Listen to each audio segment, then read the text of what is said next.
আজি আমাৰ কাৰণে তথা অসমৰ কাৰণে এক দুখৰ খবৰ, যিটো খবৰ আমি কাহানিও নাইবা কেতিয়াও হ'বই নাছিলোঁ যে জুবিন গাৰ্গৰ আকস্মিকভাৱে মৃত্যু হ'ব।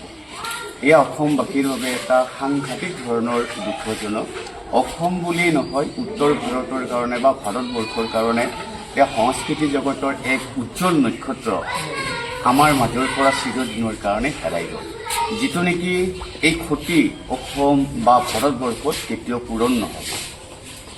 আমি আটাই আজি অসমবাসী ৰাইজে একেবাৰে স্তব্ধ হৈ পৰিছোঁ যে যোৱাকালি নৰ্থ ইষ্টৰ এক ফেষ্টিভেলত তেওঁ অংশগ্ৰহণ কৰিবলৈ যায় তেওঁৰ কাৰ্যসূচী সমাপ্ত কৰি সাগৰত কিবা গা ধুবলৈ যাওঁতে এনেকুৱা এটা অঘটন ঘটিল, আৰু যিটো খবৰ অসমবাসীৰ কাৰণে এক দুখজনক খবৰ কঢ়িয়াই আনি আজি আমি স্তব্ধ হৈছোঁ।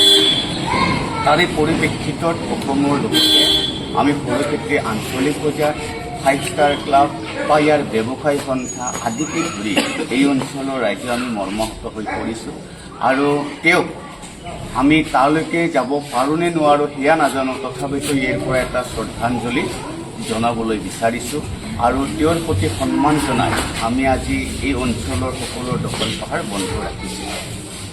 আমি আচৰিত এনেকুৱা যে যিজন ব্যক্তি এজন গীতিকাৰে নহয়, কণ্ঠশিল্পীয়ে নহয়, তেওঁ পৰিচালক, গীতিকাৰ, অজস্ৰ গুণৰ অধিকাৰী, যিয়ে নেকি অসম তথা উত্তৰ পূৰ্বাঞ্চলৰ সাংস্কৃতিক জগতখনত এক উজ্জ্বল নক্ষত্ৰ বুলি আমি নহয় সকলো ৰাইজে কৈ আছে।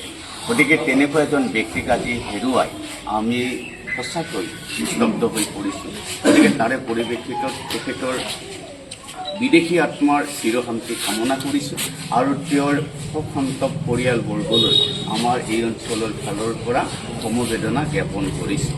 আৰু এই চেগতে আমি আপোনালোকক জনাবলৈ পাই অনুভৱ কৰিছোঁ যে সন্ধিয়া আমি তেখেতৰ নামত সন্ধিয়া আমি গোটেই বজাৰ অঞ্চলটোত আমি বন্তি প্ৰজ্বলন কৰিম আৰু শ্ৰদ্ধাঞ্জলি এটা অনুষ্ঠান অনুষ্ঠিত কৰিম। গতিকে ঠিক 6 বজাত। গতিকে আপোনালোকক আটাইকে মই সৰুক্ষেত্ৰী আঞ্চলিক বজাৰৰ তৰফৰ পৰা, 5 ষ্টাৰ ক্লাবৰ তৰফৰ পৰা, ব্যৱসায়ী সন্থাৰ তৰফৰ পৰা আটাইকে আহ্বান জনাইছোঁ, সন্ধিয়া 6 বজাত আপোনালোকে সমবেত হৈ মহান শিল্পীগৰাকীক আমি যাতে যুগমীয়া কৰি আমাৰ হৃদয়ত, আমাৰ অন্তৰত ৰাখিব পাৰোঁ, তাৰ কাৰণে এই ব্যৱস্থা আমাৰ ক্লাবে, আমাৰ সমিতিয়ে এই ব্যৱস্থা কৰিছে। গতিকে আপোনালোকক মই আমন্ত্ৰণ জনাইছোঁ। ধন্যবাদ। এই ক্ষেত্ৰত অসমত এটা অভিযোগ আহি আছিল, যিজন শ্যামকানু মহন্ত, তেওঁৰ নেতৃত্বত আমাৰ এই শিল্পীগৰাকী ছিংগাপুৰলৈকে গৈছিল। আজি বিভিন্নজনে আঙুলি টোৱাই আছে বা অভিযোগ উঠাই আছে। আচলতে তেওঁৰ মৃত্যুটো আমাৰ সাধাৰণভাৱে মৃত্যু হৈছিল নে ইয়াৰ মাজত কিবা ৰহস্য আছে সেয়া আমি নাজানো। তথাপিতো আমি অসমৰ মুখ্যমন্ত্ৰী মহোদয়ক আমাৰ এই গণশিল্পীগৰাকীৰ মৃত্যুটো যাতে এক উচিত তদন্ত কৰি অসমবাসী ৰাইজক এক সান্তনা দিয়ে, তাৰ কাৰণে আমাৰ তৰফৰ পৰা অসমৰ মাননীয় মুখ্যমন্ত্ৰী মহোদয়ক, অসম চৰকাৰক আমি অনুৰোধ জনাইছোঁ। পৰা শ্যামকানু মহন্তৰ ওপৰত এখন CBI ইনকুৱাৰী দিয়াৰ কাৰণে অসমৰ মুখ্যমন্ত্ৰী হিমন্ত বিশ্ব শৰ্মাক আমি আহ্বান জনাইছোঁ।